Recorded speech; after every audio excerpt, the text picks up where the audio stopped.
pakai seragam ini datang pagi hari untuk sekolah. Punya kan peraturan kelas sekolah? Nah, hari ini kita mau buat keyakinan kelas. Keyakinan kelas itu sama dengan peraturan kelas. Keyakinan kelas itu yang diyakini oleh kita, nanti dijalankan oleh kita. Kita yang buat keyakinan kelas, kita yang menjalankan. Nanti Bu Guru punya ini. Nah, wah cantik sekali. Apa ini namanya? Kertas. Kertas bunga. Warna-warni tidak? Nanti Bu Guru kasih kertas warna-warni bunga.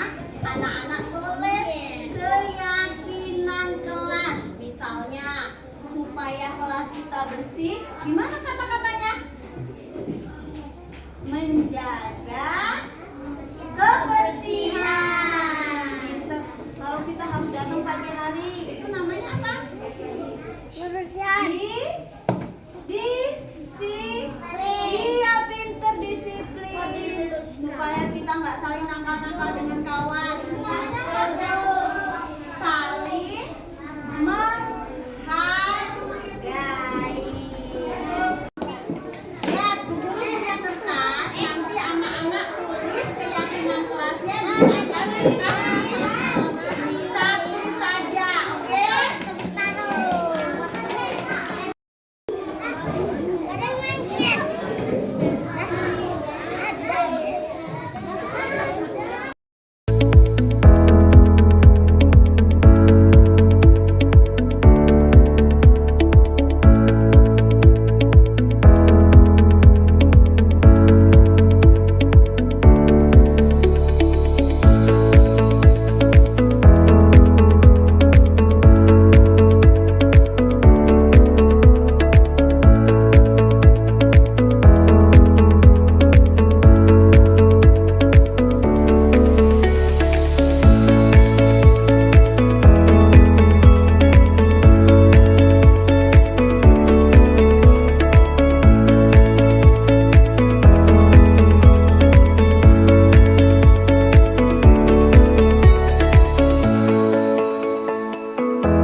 Ibnu, tadi Ibu mendengar laporan dari Bu Ica, katanya Ibnu sudah datang terlambat ya? Ya, Bu. Menurut Ibnu, kamu sudah berapa kali terlambat? Sudah 4 kali, Bu. Sering terlambat itu suatu kesalahan bukan? Iya, Bu. Baik, Ibnu, berbuat kesalahan itu manusiawi. Setiap orang pasti pernah berbuat kesalahan. Yang penting kita bisa belajar dari kesalahan tersebut dan berusaha untuk memperbaikinya. Setuju? Setuju, Bu. Ibnu, kita cari solusinya bersama-sama ya. Ya, Bu. Ibnu, sering datang terlambat itu pasti ada alasannya.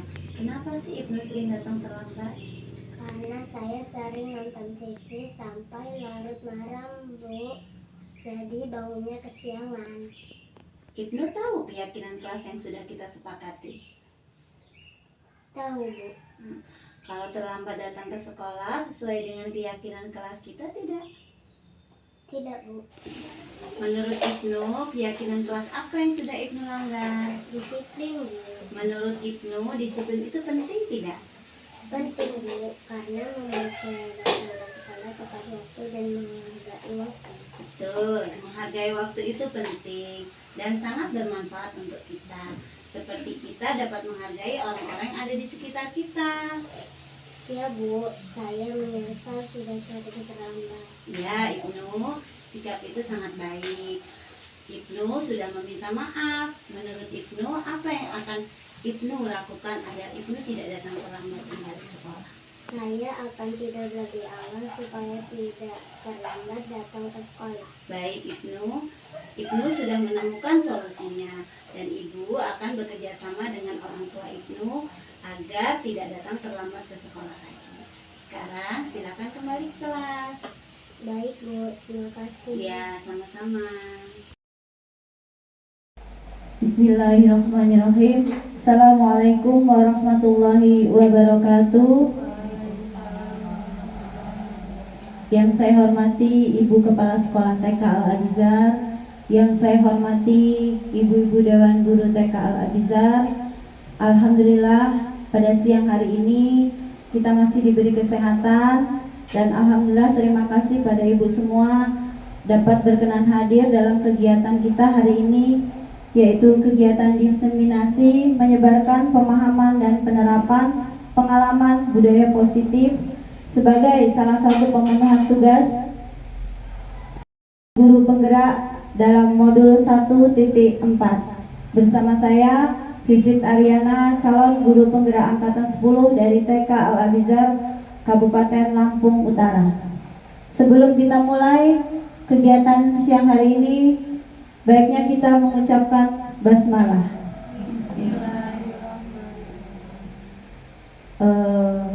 Ibu guru semua masih semangatkah? Kayaknya lemas. Kita tepuk semangat dulu ya Bu ya. Tepuk semangat.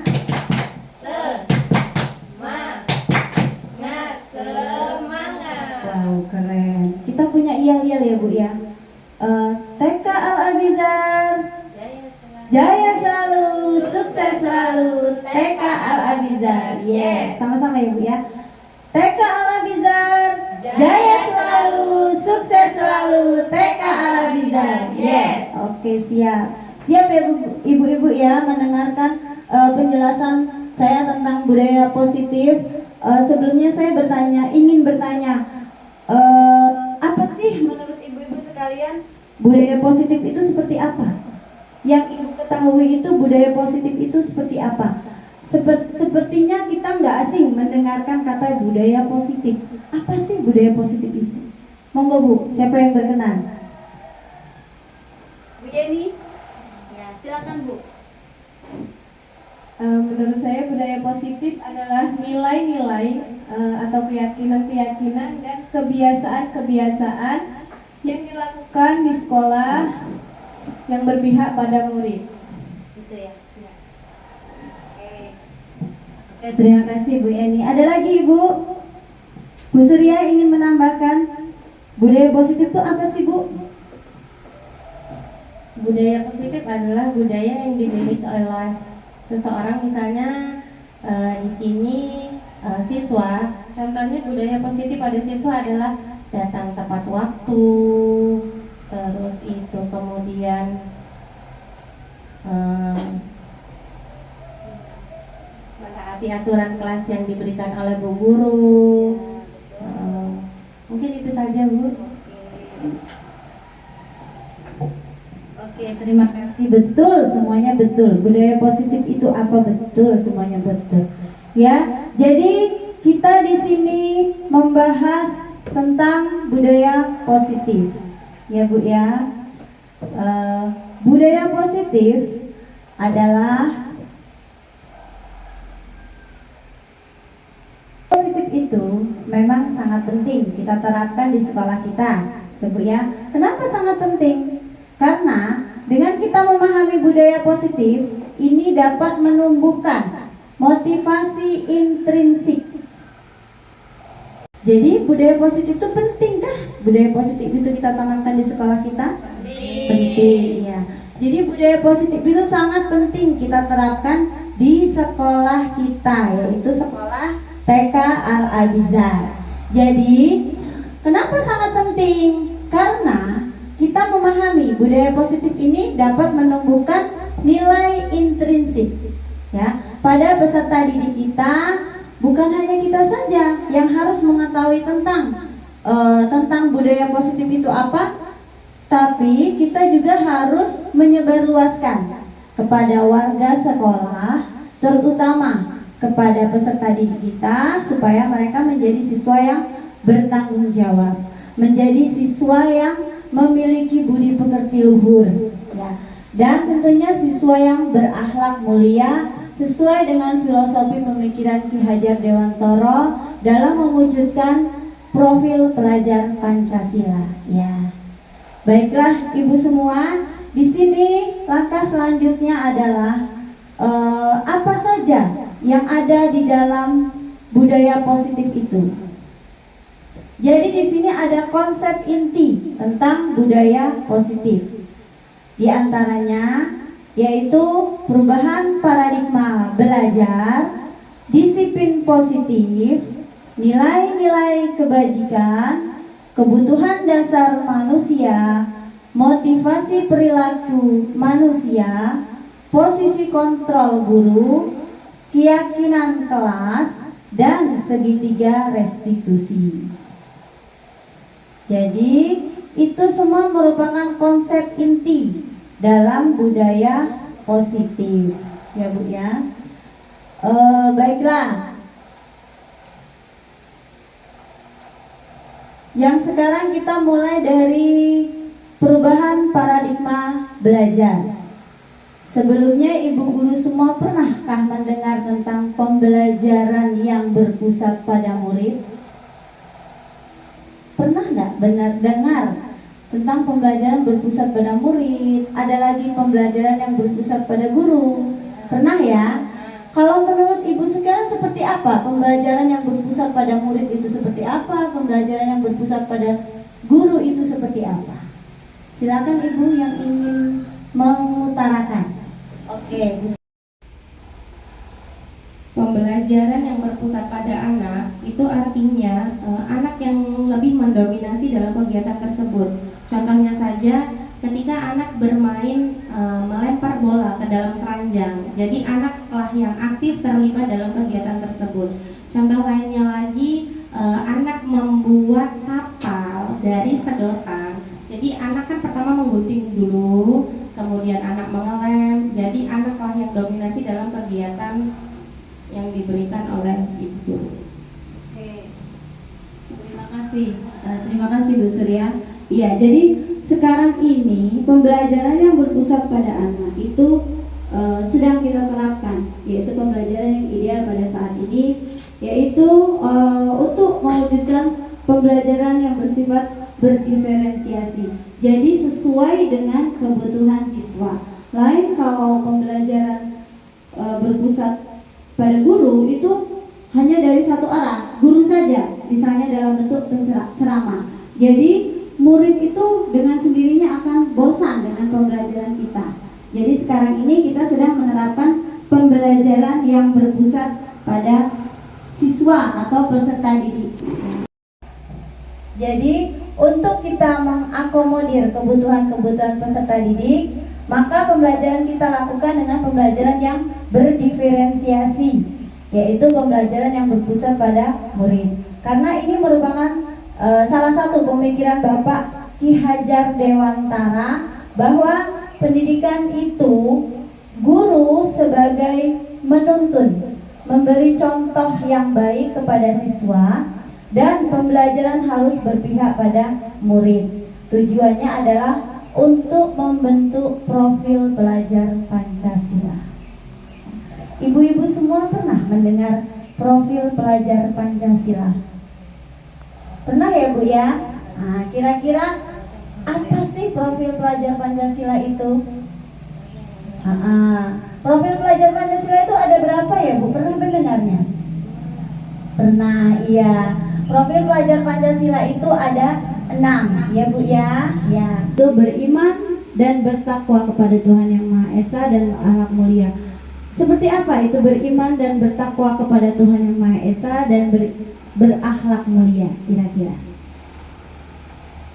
Misalnya, ya betul, membiasakan untuk melakukan ibadah, terus ya berdoa sebelum dan sesudah melakukan kegiatan, atau ketika pagi hari kita menyambut siswa kita datang ke sekolah, tiba ke sekolah dengan mengucapkan ya, pembiasaan dengan mengucapkan salam. Oke. Selanjutnya bernalar kritis. Bernalar kritis kita itu mengajak siswa untuk kritis dalam menanggapi sebuah kegiatan pembelajaran kita. Jadi mereka aktif dengan pembelajaran yang kita berikan. Ya. Selanjutnya yaitu mandiri. Mandiri itu berarti anak berani ya Bu ya. Berani, misalnya kita minta untuk melakukan kegiatan apa, dia mandiri, mau, berani, tidak tergantung oleh ibu gurunya. Ya. Selanjutnya berkebinekaan global. Berkebinekaan global itu misalnya seperti sosial budaya, ya Bu ya. Itu tentang kebudayaan Indonesia. Selanjutnya gotong royong. Gotong royong itu tidak hanya gotong royong itu tidak hanya membersihkan ruangan atau halaman, itu termasuk. Tapi selain itu berkolaborasi, siswa dan guru berkolaborasi, siswa dan siswa berkolaborasi, itu termasuk gotong royong. Selanjutnya kreatif. Anak kita tuntut untuk menjadi kreatif. Ya, inilah profil pelajar Pancasila, menciptakan anak untuk menjadi kreatif. Selanjutnya di sini ada psikiater dan pendidik Dr. William Glasser dalam kontrol teorinya yang kemudian hari berkembang dan dinamakan dengan choice theory. Itu meluruskan beberapa miskonsepsi tentang teori kontrol, yaitu ilusi guru mengontrol guru, ilusi guru mengontrol murid. Ya, di sini biasanya kita ini menganggap bahwa murid itu mau terus mengikuti mau kita. Itu hanya ilusi kita kan. Termasuk miskonsepsi ini. Jadi teori kontrol ini menyatakan bahwa semua perilaku manusia itu memiliki tujuan, ya, bahkan terhadap perilaku yang tidak disukai. Misalnya dia datang terlambat, belum tentu dia itu dengan alasan apa, mungkin dia ada tujuannya, gitu kan. Selanjutnya ilusi bahwa semua penguatan positif, efektif dan bermanfaat. Jadi ini merupakan bentuk-bentuk kontrol. Itu segala usaha untuk mempengaruhi murid agar mengulangi suatu perilaku tertentu, yaitu suatu usaha untuk mengontrol murid tersebut. Selanjutnya ilusi bahwa kritikan dapat membuat orang merasa bersalah, dapat menguatkan karakter, yaitu menggunakan kritik dan rasa bersalah untuk mengontrol murid menuju pada identitas gagal. Mereka belajar untuk merasa buruk tentang pada diri mereka. Mereka berkembang dialog diri yang negatif. Kadangkala sulit bagi guru untuk mengidentifikasi bahwa mereka sedang melakukan perilaku ini karena seringkali guru cukup menggunakan suara halus untuk menyampaikan pesan negatif. Selanjutnya, ilusi bahwa orang dewasa memiliki hak untuk dapat memaksa. Banyak orang dewasa itu percaya bahwa mereka memiliki tanggung jawab untuk membuat muridnya berbuat hal tertentu. Seperti kita merasa ya bahwa itu hak guru nih, murid harus nurut dengan kita. Itu hanya ilusi jadinya. Harus mengikuti apa mau seorang guru. Di sini kita akan mengubah paradigma stimulus respon ke pendekatan teori kontrol. Ya, kita mencoba pada stimulus respon, kita mencoba mengubah orang agar berpandangan sama dengan kita. Tetapi ternyata pada teori kontrol atau pilihan, kita berusaha memahami pandangan orang lain tentang dunia. Nah, selanjutnya, perilaku buruk dilihat sebagai suatu kesalahan. Ternyata pada teori kontrolnya, semua perilaku memiliki tujuan. Ya, orang lain bisa mengontrol saya, tetapi pada teori kontrol, pada kenyataannya hanya Anda yang bisa mengontrol diri Anda. Ya. Model berpikir menang atau kalah. Pada teori kontrol yaitu model berpikir menang-menang. Oke. Selanjutnya, konsep inti budaya positif selanjutnya adalah disiplin positif. Disiplin positif itu apa? Ibu-ibu pernah dengar disiplin positif? Apa sih disiplin itu? Nah, jadi disiplin positif itu bukan berarti kita memberikan hukuman, ya.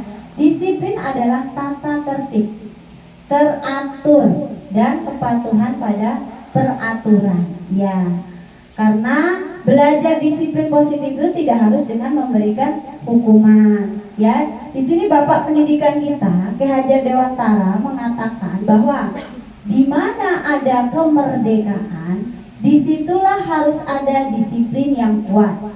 Sungguh pun disiplin itu bersifat self-disiplin, yaitu kita sendiri yang mewajibkan kita dengan sekeras-kerasnya, tetapi itu sama saja.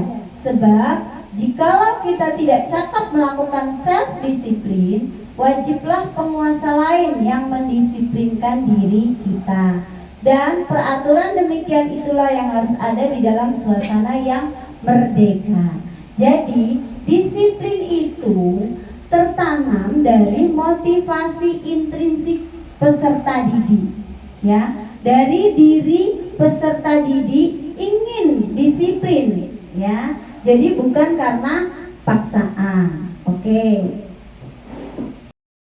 Jadi disiplin positif itu, kita sebagai pendidik, tujuan kita adalah menciptakan peserta didik yang memiliki disiplin diri, sehingga mereka bisa berperilaku dengan mengacu pada nilai-nilai kebijakan universal dan memiliki motivasi intrinsik dari dalam diri mereka masing-masing untuk berperilaku lebih baik lagi. Tuh ya Bu, jadi disiplin positif. Selanjutnya, konsep inti selanjutnya yaitu nilai-nilai kebijakan. Jadi nilai-nilai kebijakan di sini adalah nilai yang disepakati bersama, lepas dari suku bangsa, agama, bahasa, maupun latar belakang. Contoh nilai kebajikan institusi atau organisasi. Dari profil pelajar Pancasila kita tahu bahwa di antaranya beriman, bertakwa kepada Tuhan Yang Maha Esa, dan berakhlak mulia, mandiri, bernalar kritis, berkebinekaan global, bergotong royong, dan kreatif. Di sini Ibu Primary Years Program yaitu diantaranya sikap murid, diantaranya toleransi, rasa hormat, integritas, mandiri, menghargai, antusias, empati, keingintahuan, kreativitas, kerjasama, percaya diri, dan berkomitmen. Selain itu juga ada keterampilan hidup atau life skill. Di sini dapat dipercaya, lurus hati, pendengar yang aktif, tidak merendahkan orang lain, memberi yang terbaik dari diri. Itu merupakan nilai-nilai kebijakan. Selanjutnya yaitu kebutuhan dasar manusia. Apa sih yang Ibu tahu tentang kebutuhan dasar manusia? Gimana Bu Yeni? Kebutuhan dasar manusia itu apa ya? Betul. Makan, minum, tempat tinggal, kesenangan, kekuasaan. Ya, itu namanya kebutuhan dasar manusia. Jadi kebutuhan dasar manusia adalah segala sesuatu yang kita lakukan untuk mendapatkan apa yang kita inginkan.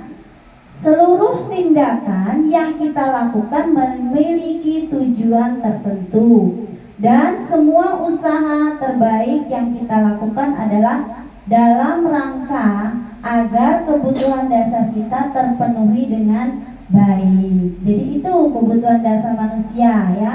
Jadi kebutuhan untuk mendapatkan yang kita inginkan. Ada 5 kebutuhan dasar manusia ya, diantaranya yang disebutkan tadi.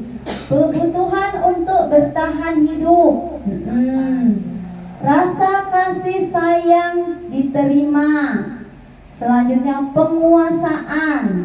Selanjutnya kebebasan dan kesenangan.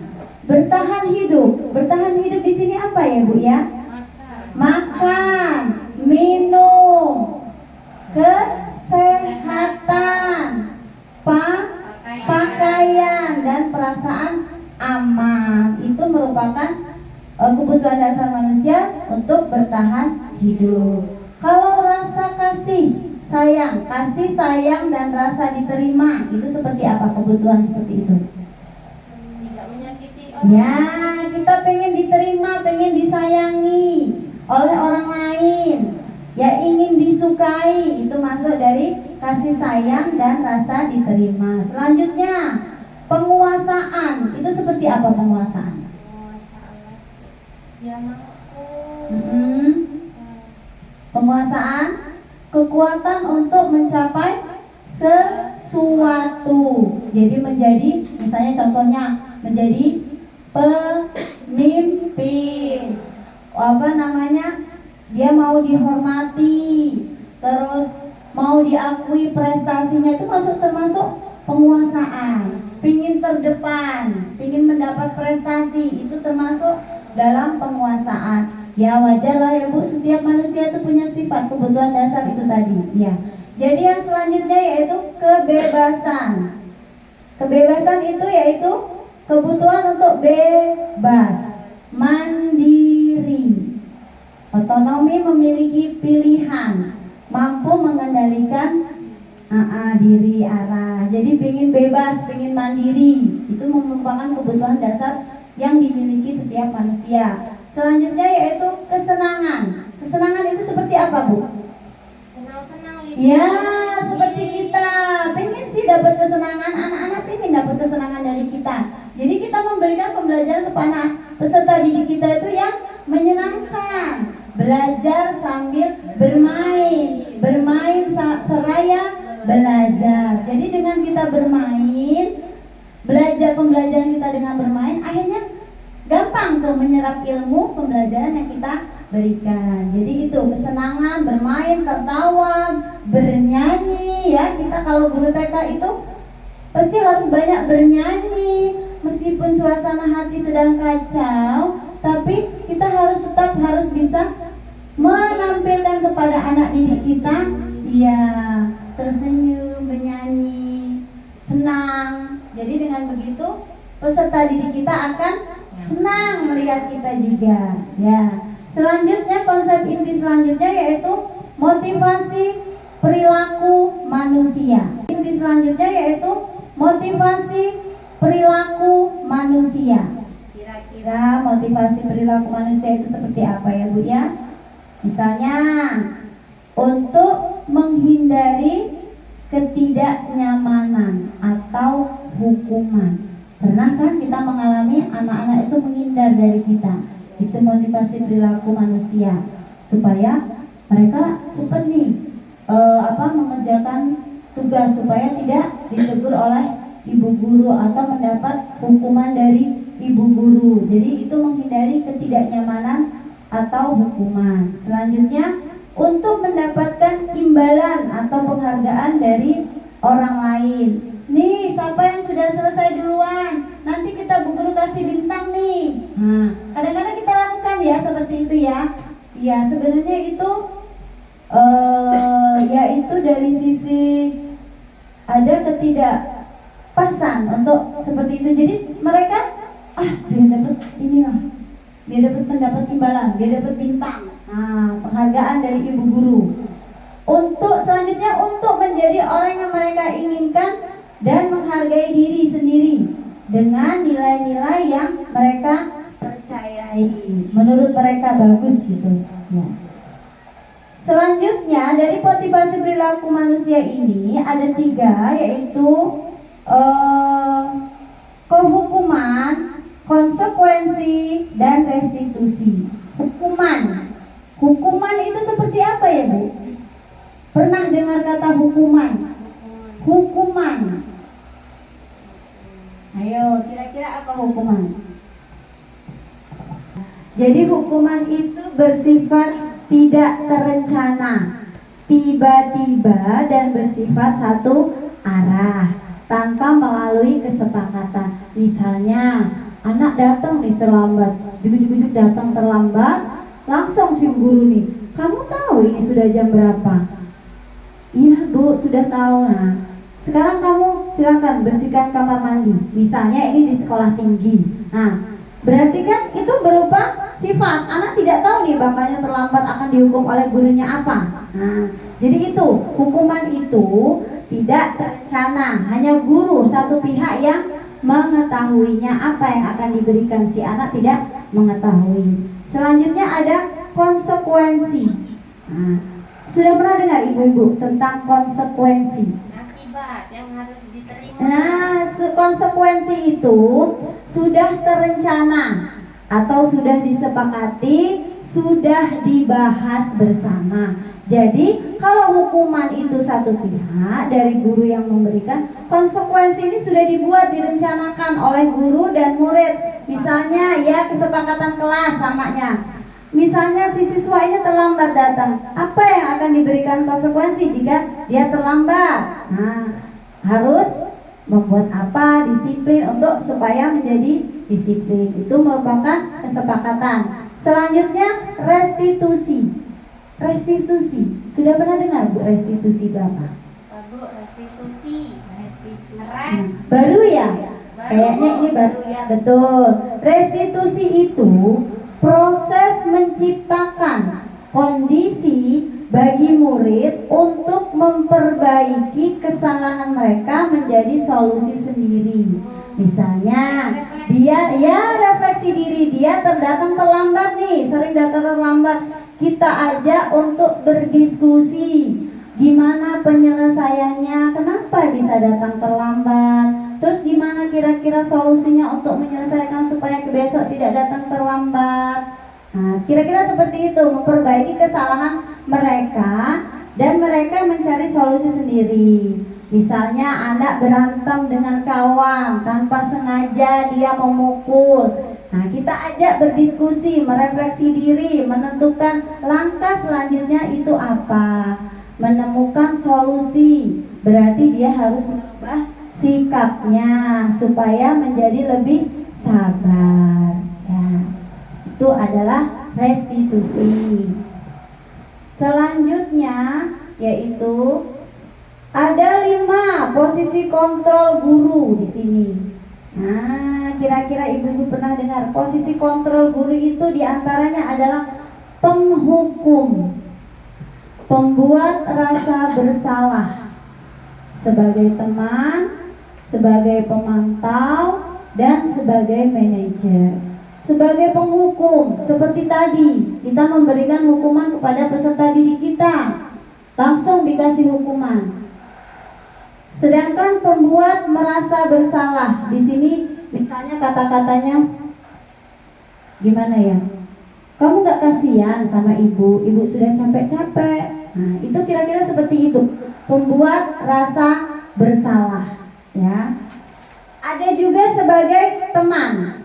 Sebagai teman ini, ayo dong nak, kita selesaikan bersama-sama. Ya, kita menganggap kita dan siswa kita merasa teman, ya. Sebagai pemantau, kita memantau kegiatan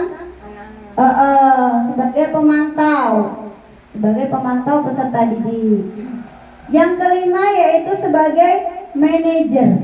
Sebagai manajer ini merupakan posisi kontrol guru yang baik, ya. Sebagai manajer, misalnya kata-kata yang kita utarakan yaitu apa rencanamu untuk menyelesaikan kegiatan ini. Itu sebagai manajer, ya. Di sini ada contoh penerapan 5 posisi kontrol guru. Misalnya nih ya, Bu, kita ada kasus nih, siswa datang terlambat ke sekolah. Nah, kira-kira jika kita berada di posisi sebagai posisi kontrol guru sebagai penghukum, kira-kira apa yang akan kita berikan kepada siswa kita yang terlambat itu? Menghukum anak-anak gitu. Ya, belum masuk kelas, ya ditunda untuk masuk kelas. Tunggu selama 15 menit di luar. Penghukum itu ya. Ya. Ya. Oke. Membaca doa sendirian menghukum kita ya. Kalau membuat rasa bersalah, kira-kira kita buat seperti apa? Jadi anak tuh jadi merasa bersalah sekali. Kasihan kita nggak mulai. Jadi kita buat kecewa dia. Berapa kali ibu harus memberitahu kamu? Selalu saja mengecewakan ibu. Jadi dia merasa bersalah dengan omongan kita itu membuat kecewa ibu. Jadi dia merasa bersalah banget. Itu membuat rasa bersalah. Selanjutnya, kalau sebagai teman, gimana sebagai teman Bu? Tadi.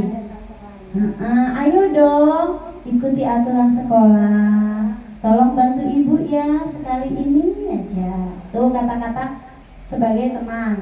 Ya sudah, tidak apa-apa. Lain kali jangan terlambat lagi ya. Nah, itu sebagai teman. Ada lagi sebagai pemantau. Sebagai pemantau di sini adalah kamu sudah melanggar peraturan sekolah. Kamu tahu konsekuensinya. Setelah ini, misalnya kita suruh apa? Kamu bantu ibu. Kamu bantu ibu membersihkan ruangan. Itu sebagai pemantau. Ya. Selanjutnya sebagai manajer. Kalau kita di posisi sebagai manajer, apa kamu tahu kesalahanmu? Kira-kira bagaimana kamu memperbaikinya? Sebagai manajer kita.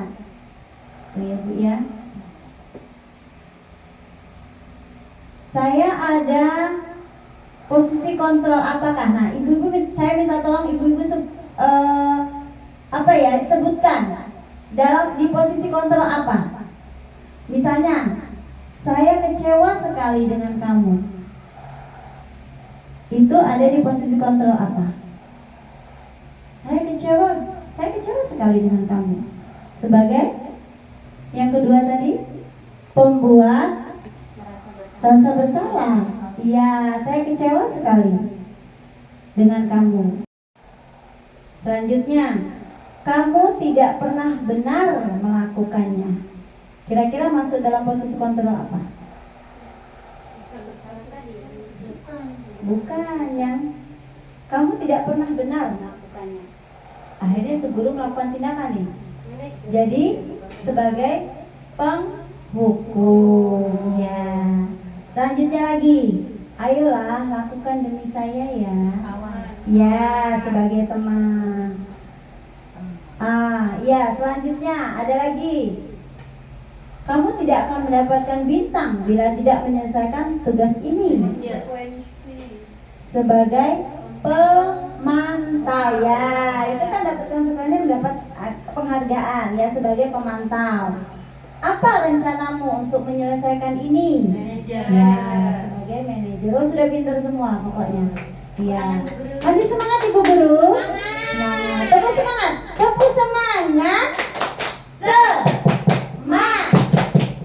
Semangat. Iya. Selanjutnya konsep inti selanjutnya yaitu keyakinan kelas. Nah, keyakinan kelas adalah nilai-nilai kebajikan universal yang disepakati secara tersirat dan tersurat. Itu tadi. Jadi kita membuat peraturan bersama siswa, kesepakatan bersama siswa, ya itu melalui tersirat dan tersurat. Ya, kedisiplinan melalui keyakinan kelas. Keyakinan kelas itu bersifat abstrak, berupa pernyataan universal, pernyataan positif, tidak terlalu banyak, sesuai dengan kondisi sekolah, semua berkontribusi. Nah, jadi semua siswa itu berkontribusi dalam membuat keyakinan kelas. Semua berkontribusi membuat pernyataan bersama, kesepakatan bersama, supaya menjadikan kelas yang baik, sekolah yang baik. Misalnya, ini peraturannya, kembalikan barang ke tempatnya. Ya, nilai kebajikan yang dituju adalah apa kira-kira? Anak diminta untuk mengembalikan barang ke tempatnya atau membereskan mainan yang sedang, ya, tanggung jawab.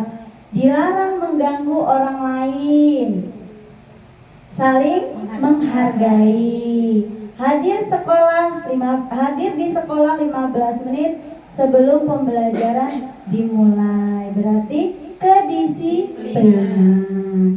Dilarang melakukan kekerasan. Berarti kita harus saling menyayangi bersama teman, sesama teman. Keyakinan kelas itu seperti waktu kita zaman COVID ya Bu. Nah, keyakinan kita kan untuk supaya badan kita sehat, kita selalu menggunakan masker ya. Ya, selanjutnya adalah ini sepertinya yang terakhir. Segitiga restitusi. Ya, tadi itu ya, baru dengar restitusi itu apa? Di sini adalah segitiga restitusi. Segitiga restitusi itu adalah suatu proses dialog yang dijalankan oleh guru agar dapat menghasilkan murid yang mandiri dan bertanggung jawab. Ya, sudah saya jelaskan tadi. Jadi kita menemukan solusi bersama. Siswa diajak berdiskusi, menemukan hasil akhir supaya dia memperbaiki dirinya. Di sini pada segitiga restitusi itu terdapat 3 dalam tahapan penyelesaian masalah, yaitu yang pertama menstabilkan identitas, yang kedua validasi tindakan yang salah, dan yang ketiga menanyakan keyakinan pada peserta didik. Jadi menstabilkan identitas itu di sini adalah berdasarkan prinsip membuat kesalahan adalah bagian dari proses pembelajaran. Jadi menstabilkan identitas itu wajar, manusia itu pernah berbuat salah. Jadi kita harus memakluminya, menyikapinya dengan baik. Misalnya si anak berantem, terus kita ajak menyelesaikannya, wajar. Setiap manusia itu mengalami kesalahan, melalui kesalahan, tidak sempurna manusia itu. Yaitu berbuat salah itu wajar. Tidak ada manusia yang sempurna. Ibu juga pernah melakukan itu. Itu kata-kata yang kita ungkapkan pada saat menstabilkan identitas. Ibu juga pernah melakukan hal itu. Ibu tidak mau cari siapa yang salah. Kamu berhak merasa begitu. Jadi membesarkan jiwa hati si anak bahwa manusia itu tempatnya salah. Langkah selanjutnya yaitu validasi tindakan yang salah. Berdasarkan prinsip, setiap perilaku berupaya memenuhi suatu kebutuhan tertentu. Di sini kata-kata yang diungkapkan yaitu kamu pasti punya alasan melakukan hal itu. Nah, misalnya kita menemukan anak berantem karena si satu mengganggu temannya, yang ini berantem, akhirnya kita ajak berdiskusi, kita ajak berkata dari hati dengan melalui tindakan yang salah, merefleksi tindakan yang salah dia, kamu pasti punya alasan melakukan hal itu. Padahal kamu bisa melakukan yang lebih baik dari itu dengan tidak memukul. Itu kan suatu perbuatan yang sudah dengan gerakan. Misalnya, padahal kamu bisa melakukan tidak lebih baik dari itu. Maksudnya tidak memukul, tidak bertengkar dengan kata-kata yang baik. Kamu melakukan karena menghargai sesuatu yang penting ya. Nah, itu merupakan kata-kata saat validasi tindakan yang salah. Selanjutnya, langkah selanjutnya yaitu menanyakan keyakinan. Di sini berdasarkan prinsip teori kontrol bahwa pada dasarnya kita termotivasi secara intrinsik. Jadi dari dalam diri kita sendiri. Itu tadi motivasi intrinsik tertanam, muncul dari diri kita sendiri. Misalnya kata-katanya, apa keyakinan kelas kita, nilai-nilai apa yang telah kita sepakati bersama. Jadi memunculkan solusi dari diri dia sendiri.